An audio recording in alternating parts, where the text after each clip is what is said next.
Bienvenidos hermanos a la escuela dominical de este domingo 27 de septiembre del 2020 y les invito a que oremos al Señor.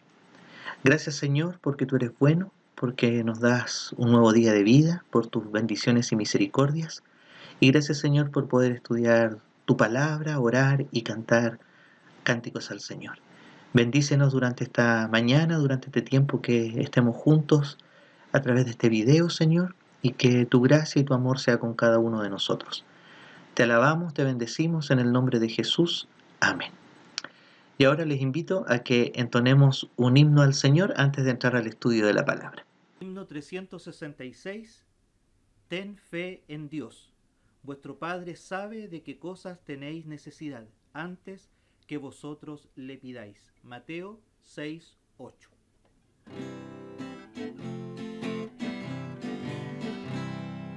Ten fe en Dios cuando estás abatido. Él ve tu senda y escucha tu voz. Nunca jamás andan solos sus hijos. Siempre ten fe completa en Dios. Ten fe en Dios, reinando está.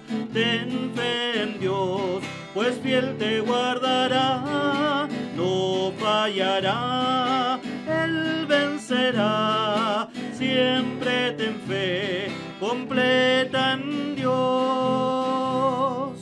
Ten fe en Dios y verás que Él escucha tus peticiones, Él no olvidará. Pon tu confianza en sus santas promesas, siempre ten fe, responderá. Ten fe en Dios, reinando está. Ten fe en Dios, pues fiel te guardará. No fallará, Él vencerá. Siempre ten fe completa en Dios. Ten fe en Dios cuando sufres dolores. Él ve tus pruebas y desolación, y Él espera que traigas tus cargas y tengas de Él consolación. Ten fe en Dios, reinando está. Ten fe en Dios, pues fiel te guardará.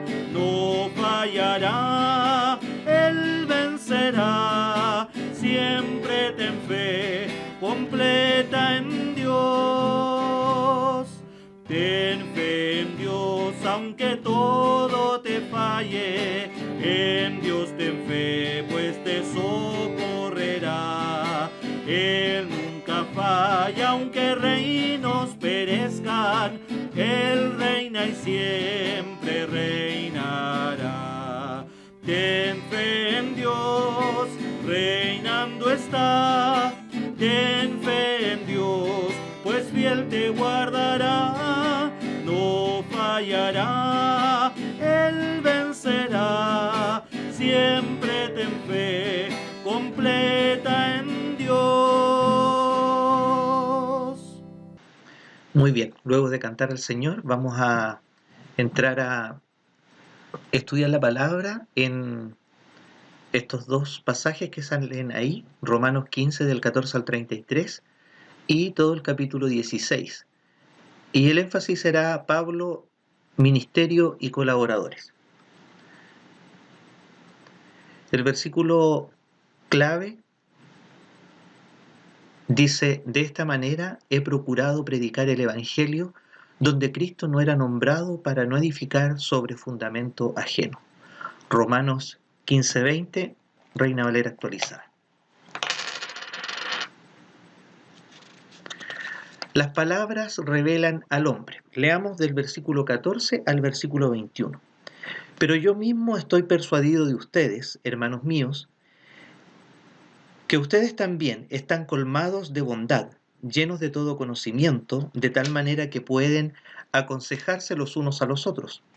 Pero con bastante atrevimiento les he escrito para recordarles ciertos asuntos, Esto hago a causa de la gracia que me ha sido dada por Dios para ser ministro de Cristo Jesús a los gentiles, ejerciendo el servicio sagrado del Evangelio de Dios. Y esto con el fin de que la ofrenda de los gentiles sea bien recibida, santificada por el Espíritu Santo.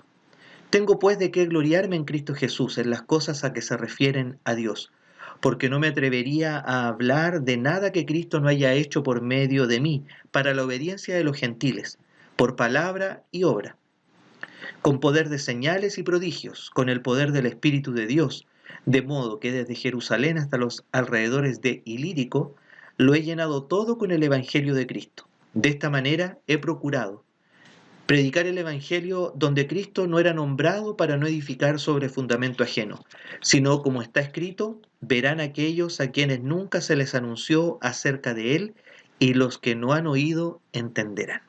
Amén. Este es uno de los pasajes que revelan mejor el carácter de Pablo. Está llegando al final de la carta y quiere preparar el terreno para la visita que espera hacerles pronto a los romanos. Aquí vemos algo por lo menos de su secreto para ganar almas. 1. Pablo se nos revela como un hombre de tacto. No hay aquí ninguna reprensión, no se enfada con los hermanos de Roma ni adopta el tono de un maestro defraudado. Les dice sencillamente que no hace otra cosa que recordarles lo que ya saben muy bien y les asegura que está convencido de que ellos están preparados para servir al Señor y a sus semejantes. Pablo estaba mucho más interesado en lo que un hombre podía llegar a ser que en lo que ya era. No quería dejar un hombre fuera de combate a golpes, no quería criticar para desanimar. Hablaba con sinceridad y hasta con severidad, pero siempre con el deseo de ayudar al hombre a ser el que podía llegar a ser, aunque todavía no había llegado a serlo. 2. La única gloria que Pablo se atribuía era que él era siervo de Cristo. La palabra que usa es leuturgos. Es una palabra, es una gran palabra. En la antigua Grecia había ciertas obligaciones con el Estado que se llamaban liturgias, leiturgiais en griego, que unas veces se imponían y otras las asumían voluntariamente los que amaban al país. Había 5 de esos servicios voluntarios de los que se encargaban los ciudadanos patriotas. Uno era joreguía, que era el deber de proporcionar un coro. Cuando Esquilo, Sófocles y Eurípedes estaban produciendo sus inmortales dramas, en cada uno de ellos intervenía un coro hablando en verso. Había grandes festividades como las de la ciudad Dionisia, en las que se representaban hasta 18 obras dramáticas nuevas. Los que amaban a su ciudad se ofrecían para reunir, mantener, instruir y equipar a un coro a sus expensas. B. Otro servicio era la gimnasiargía. Los atenienses estaban divididos en 10 tribus y eran grandes atletas. En algunos de los grandes festivales había famosas carreras de antorchas en las que competían los equipos de las diferentes tribus. A veces hablamos todavía de llevar o de pasar la antorcha. El ganar la carrera de las antorchas era un gran honor. Y había entusiastas que corrían con los gastos de seleccionar, mantener y entrenar al equipo que había de representar a su tribu. C. Otro servicio era la estiasis. Había ocasiones en que las tribus se reunían para compartir una comida y una fiesta común, y había hombres generosos que se encargaban de los gastos de tales concentraciones. Otro servicio era la argeteoría. A veces la ciudad de Atenas mandaba una embajada a otra ciudad o a consultar el oráculo de Delfos o de Dodona. En tales ocasiones todo tenía que hacerse de forma que mantuviera el honor de la ciudad, y había patriotas que sufragaban voluntariamente los gastos de esas embajadas. Otro servicio era la trierarquía.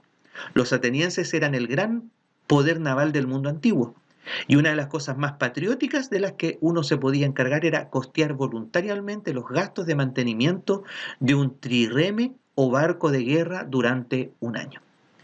Ese es el fondo de la palabra leuturgos que utiliza Pablo, donde habla de servicio. En años posteriores, cuando se perdió el patriotismo, estas liturgias dejaron de ser voluntarias y se hicieron obligatorias. Más tarde la palabra llegó a usarse para cualquier clase de servicio, y más tarde todavía se reservó especialmente para el culto y el servicio de los dioses en los templos. Pero la palabra siempre conservó el matiz de servicio generoso. De la misma manera, en los tiempos antiguos un hombre ofrecía su fortuna en el altar del servicio a su querida Atenas y lo consideraba un honor y una gloria. Así Pablo Se ponía todo él en el altar del servicio a Cristo y estaba orgulloso de ser un siervo de tal Señor. 3. Pablo se veía a sí mismo en el mismo esquema de cosas como un instrumento en las manos de Cristo. No hablaba de lo que había hecho él, sino de lo que Cristo había hecho con él. Nunca dijo de nada, yo lo hice. Siempre decía, Cristo me usó para hacerlo. Y aquí en el pasaje que leímos, dice en el versículo 16, donde estamos viendo la palabra servicio sagrado, dice, no me atrevería, en el verso 18, perdón, no me atrevería a hablar nada que Cristo no haya hecho por medio de mí para la obediencia a los gentiles, por palabra y obra. Y en el 19, con poder de señales y prodigios por el Espíritu de Dios. De modo que desde Jerusalén hasta Ilírico lo he llenado todo con el Evangelio de Cristo. Entonces, Pablo está declarando aquí, en tercer lugar, que él era un instrumento en las manos de Dios y que nada lo hacía él por sí mismo.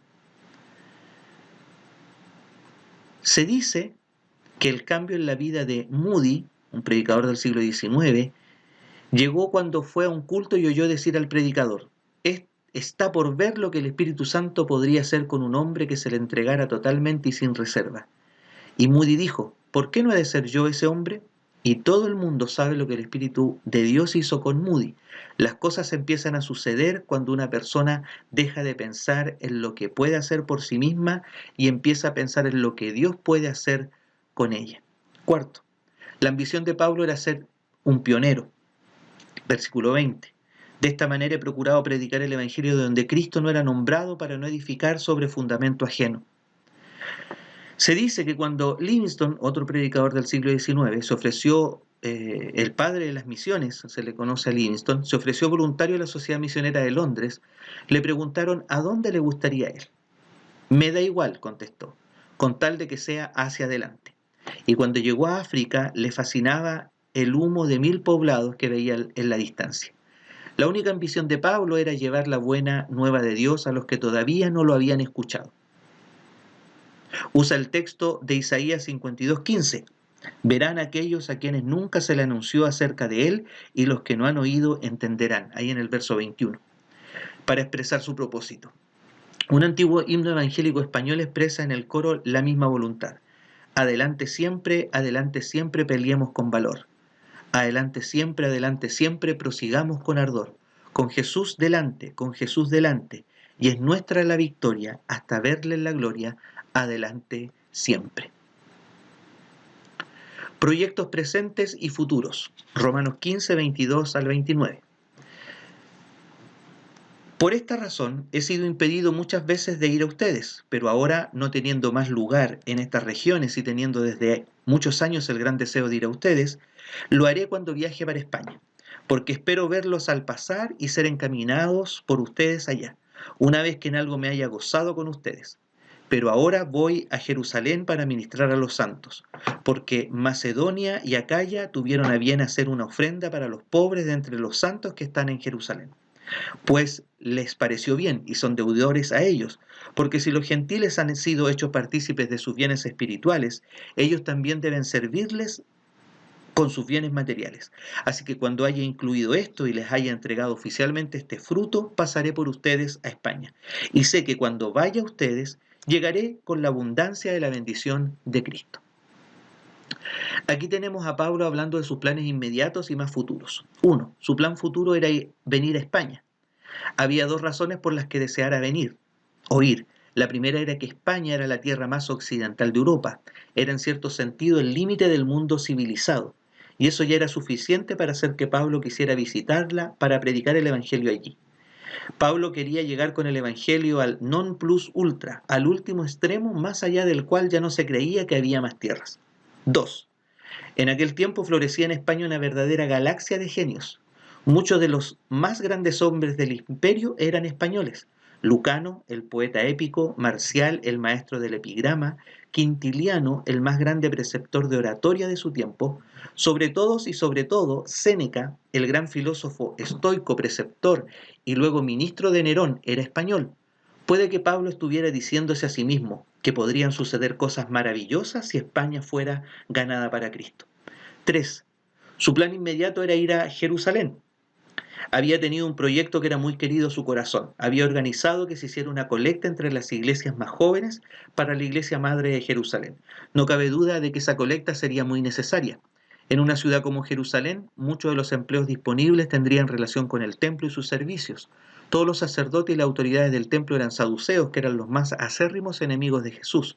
Por tanto, debe haber sucedido que muchos, cuando se convertían a Cristo en Jerusalén, perdían el empleo y quedaban en la más completa necesidad. La ayuda que pudiera venirles de las iglesias más jóvenes sería un notable alivio.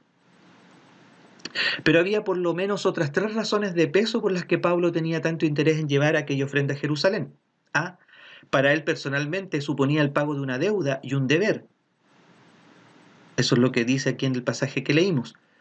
Cuando se llegó al acuerdo que Pablo fuera el apóstol de los gentiles, lo único que le habían pedido los líderes de la iglesia de Jerusalén había sido que se acordara de los pobres.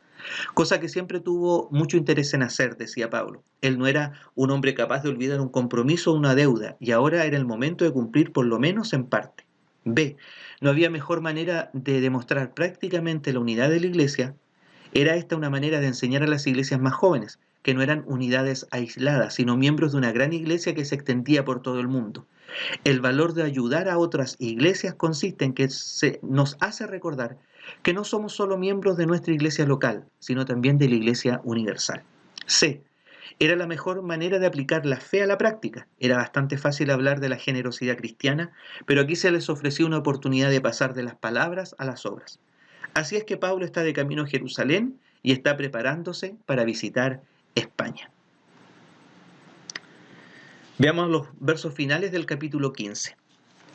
Pero les ruego, hermanos, por nuestro Señor Jesucristo y por el amor del Espíritu, que luchen conmigo en oración por mí delante de Dios, para que yo sea librado de los desobedientes que están en Judea y que mi servicio en Jerusalén sea del agrado de los santos, para que al llegar a ustedes con gozo por la voluntad de Dios encuentre descanso junto con ustedes. Y el Dios de paz sea con ustedes, con todos ustedes. Amén. Llegamos al final del pasaje anterior, diciendo que por lo que nosotros sabemos, el proyecto de Pablo de ir a España nunca lo pudo realizar. Sabemos seguro que cuando fue a Jerusalén le detuvieron, pasó los siguientes años prisionero, 2 años en Cesarea y 2 en Roma. Aquí se nos revela de nuevo la grandeza de su carácter. 1.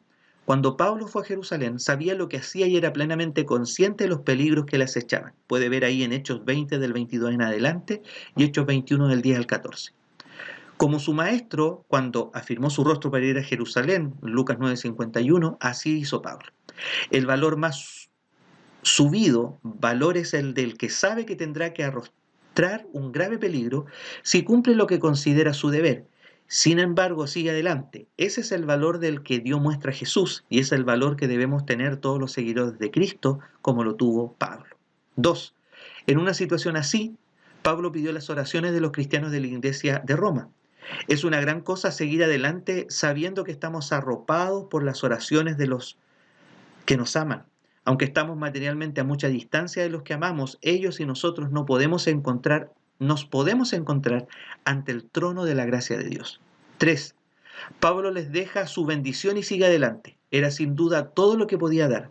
Aunque no podemos hacer nada más, siempre podremos presentar a nuestros amigos y amados en oración a Dios. 4. Fue la bendición del Dios de paz lo que Pablo envió a Roma, y fue en la presencia del Dios de paz como él mismo fue a Jerusalén. A pesar de todas sus amenazas, el que tenía la paz de Dios en el corazón se puede enfrentar sin miedo con todos los peligros de la vida. Así termina el capítulo 15. Y entramos ya al capítulo final. Romanos 16, del 1 al 16. Dice así: les recomiendo a nuestra hermana Febe, a título algunos santos a los cuales saludar. Diaconisa de la iglesia que está en Cencrea, para que la reciban en el Señor como es digno de los santos y que la ayuden en cualquier cosa que sea necesaria, porque ella ha ayudado a muchos, incluso a mí mismo. Saluden a Priscila y Aquila, mis colaboradores en Cristo Jesús, que expusieron sus cuellos por mi vida y a quienes estoy agradecido, no solo yo, sino también todas las iglesias de los gentiles. Saluden también a las iglesias de su casa. Saluden a Epeneto, amado mío, que es uno de los primeros frutos de Asia en Cristo. Saluden a María, quien ha trabajado arduamente entre ustedes. Salude a Andrónico y a Junias, mis parientes y compañeros de prisiones, quienes son muy estimados por los apóstoles y también fueron antes de mí en Cristo. Saluden a Amplias, amado mío en el Señor. Saluden a Urbano, nuestro colaborador en Cristo. Y a Estaquis, amado mío. Saluden a Apeles, aprobado en Cristo. Saluden a los de la casa de Aristóbulo. Saluden a Herodión, mi pariente. Saluden a los de la casa de Narciso, los cuales están en el Señor. Saluden a Trifena y a Trifosa, las cuales han trabajado arduamente en el Señor. Saluden a la amada Pérsida, quien ha trabajado mucho en el Señor. Saluden a Rufo, el escogido en el Señor, y a su madre, que también es la mía. Saluden a Síncrito, a Flegonte, a Hermas, a Patrobas, a Hermes y a los hermanos que están con ellos. Saluden a Filólogo y a Julia y a Nereo y a la hermana de él, a Olimpas y a todos los santos que están con ellos. Salúdense unos a otros con un beso santo. Les saludan todas las iglesias de Cristo. Parece ser que los creyentes en Roma no se reunían en alguna asamblea general, sino que eran miembros de varios grupos en los hogares. Note los versículos 5. Saluden también a la iglesia de su casa. Versículo 10. Saluden a los de la casa de Aristóbulo. Versículo 11. Saluden a los de la casa de Narciso. Y versículo 15, donde dice, y a todos los santos que están con ellos. No había una iglesia en Roma, en el sentido organizado. Roma era una ciudad grande y es posible que algunas de las asambleas las componían principalmente creyentes judíos. Es evidente de que Febe, a quien se inicia, con la cual se menciona en el inicio de este capítulo, era una diaconisa que se dirigía a Roma y por consiguiente la portadora de la epístola. Que la recibáis y que la ayudéis, que la reciban y que la ayuden, es lo que solicita Pablo. Son buenas admoniciones para los cristianos de hoy. Verso 1 dice, os recomiendo, os les recomiendo. Esta es una carta de recomendación para la diaconisa Febe. Ella probablemente llevó la carta de Pablo a Roma. Hay varios otros ejemplos de estas cartas de presentación o recomendación en el Nuevo Testamento. Ahí están las citas, Hechos 18:27, 1 Corintios 16:3, 2 Corintios 3:1, 2 Corintios 8:14 al 28 y Filipenses 2 del 19 al 30. Febe, su nombre significaba brillante o radiante. Aquí el apóstol Pablo usa el término diáconos, es un término griego para ministro o siervo. Es usado para Cristo en Romanos 15:8 y para Pablo en Efesios 3:7 y Colosenses 1:23 al 25. Hay evidencia, tanto del Nuevo Testamento como de escritos tempranos, postbíblicos de la Iglesia, que hablan del oficio de diaconisas. Otro ejemplo de mujeres en el ministerio de la Iglesia local del Nuevo Testamento es el desempeño de las viudas de las epístolas pastorales, en 1 Timoteo 3:11 y 1 Timoteo 3:16. Algunas traducciones dicen diaconisa en 16:1, otros dicen que tiene una posición oficial.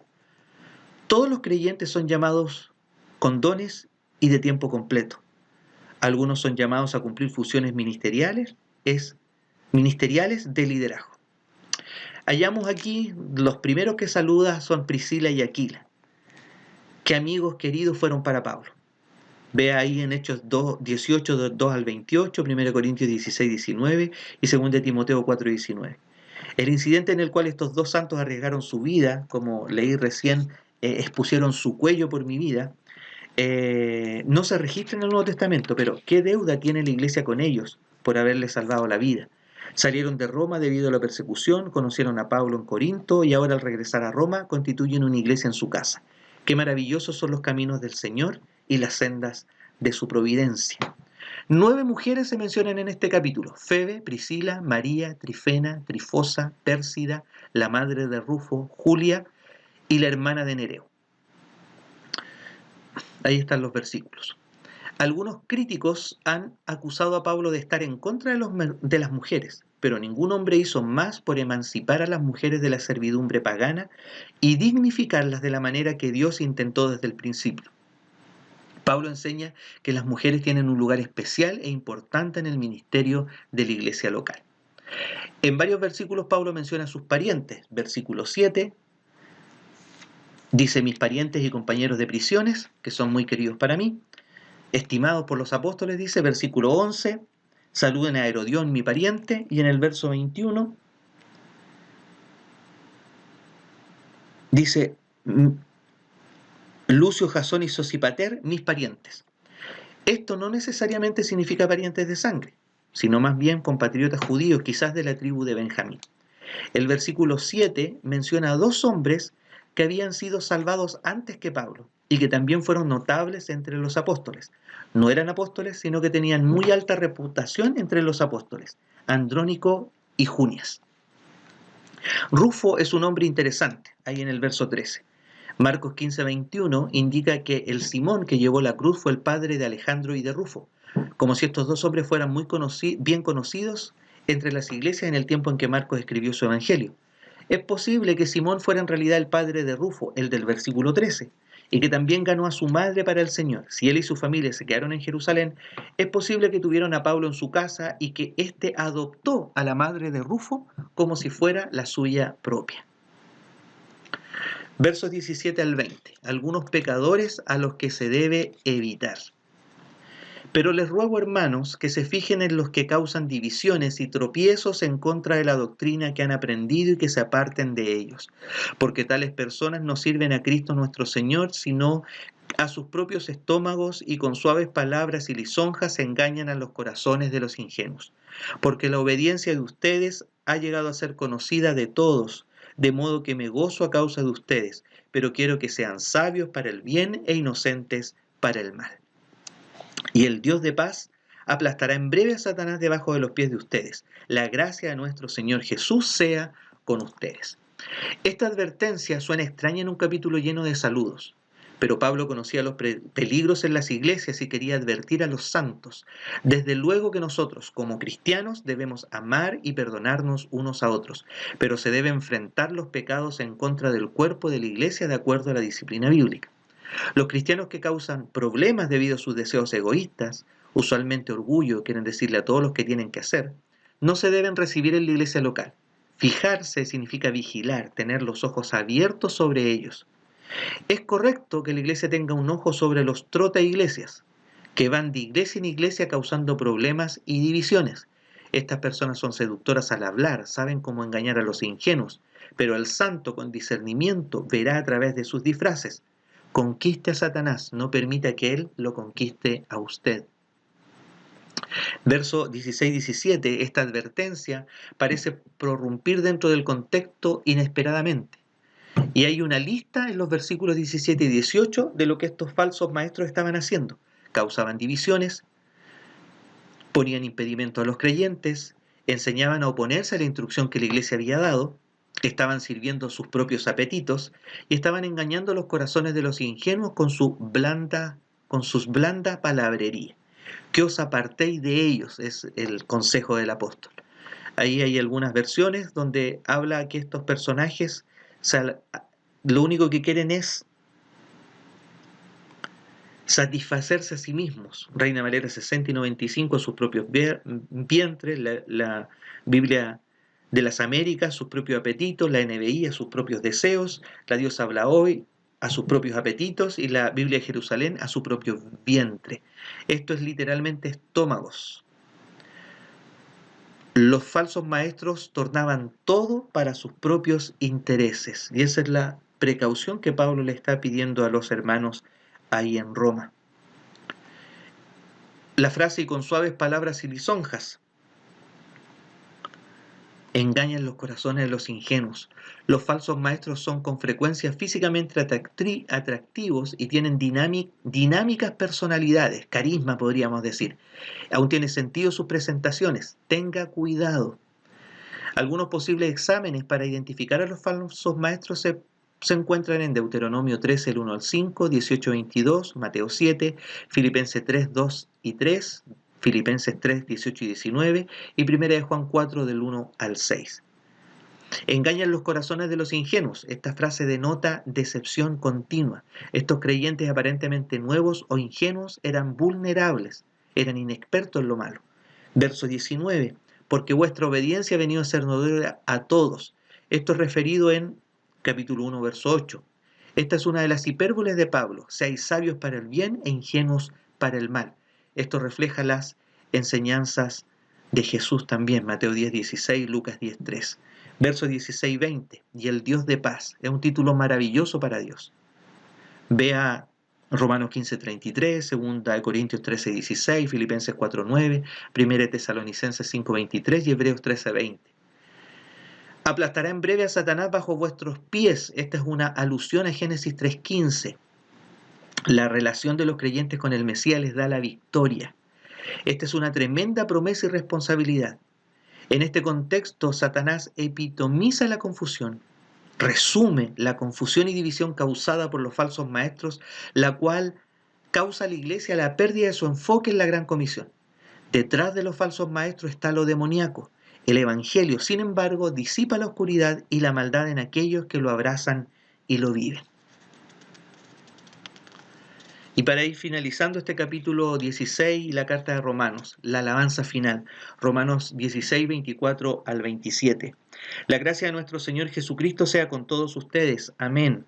Y al que puede hacerlo firme según mi evangelio y la predicación de Jesucristo, y según la revelación del misterio que se ha mantenido oculto desde tiempos eternos, pero que ha sido manifestado ahora y que por medio de las escrituras proféticas y según el mandamiento del Dios eterno se ha dado a conocer a todas las naciones para la obediencia de la fe, al único sabio Dios, sea la gloria mediante Jesucristo para siempre.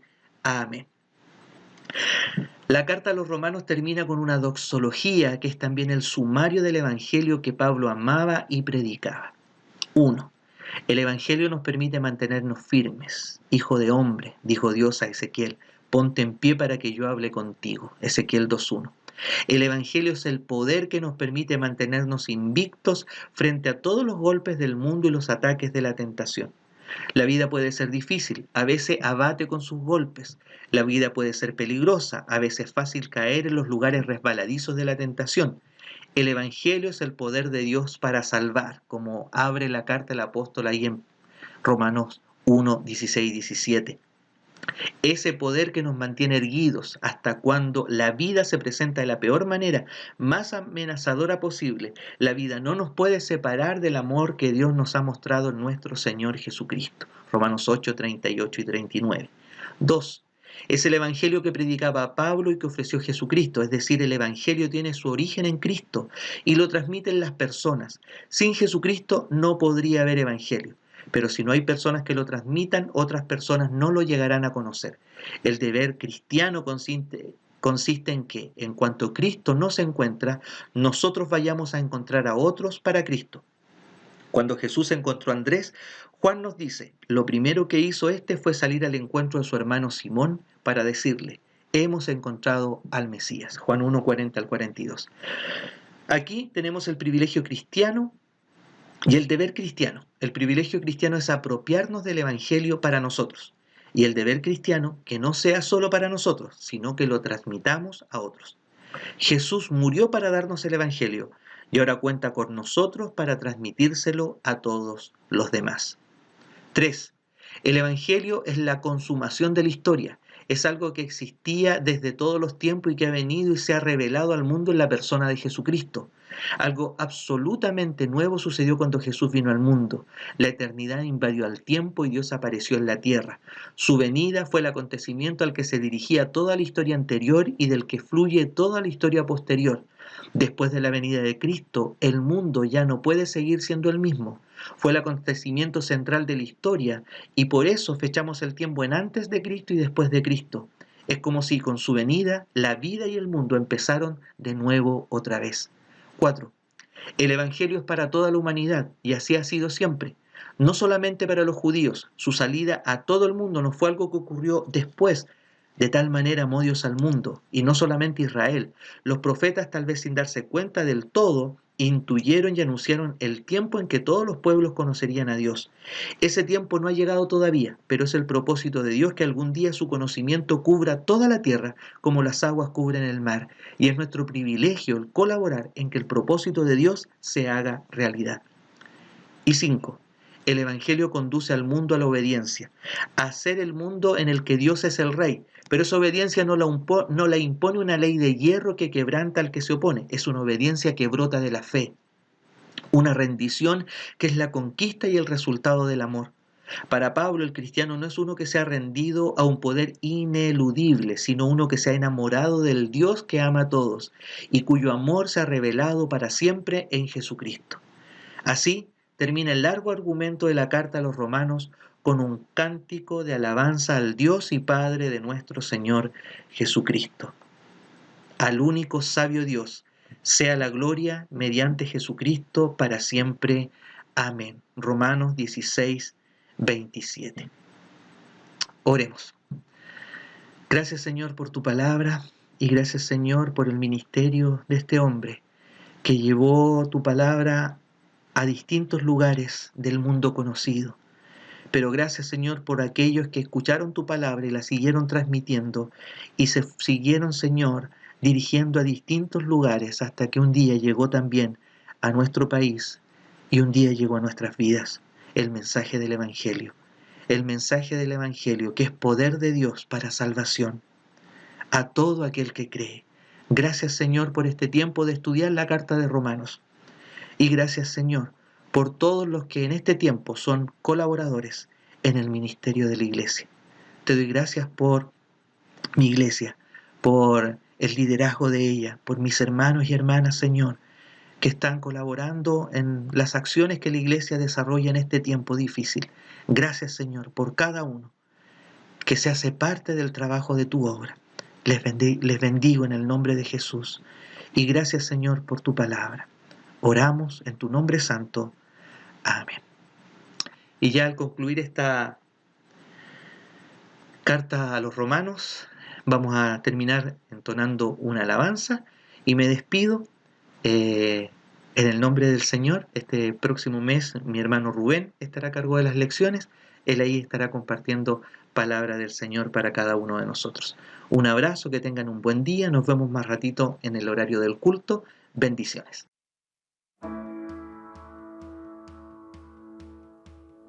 Siendo en forma de Dios, Rey de toda la creación, de siervo se vistió, hasta lo sumo se humilló, sufrió la muerte en su misión, horrenda muerte en una cruz. Inmenso amor le hizo descender a servir al pecador. Gracias sin igual, Cristo demostró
misma mente que hubo en Cristo, hazme un siervo para tu gloria.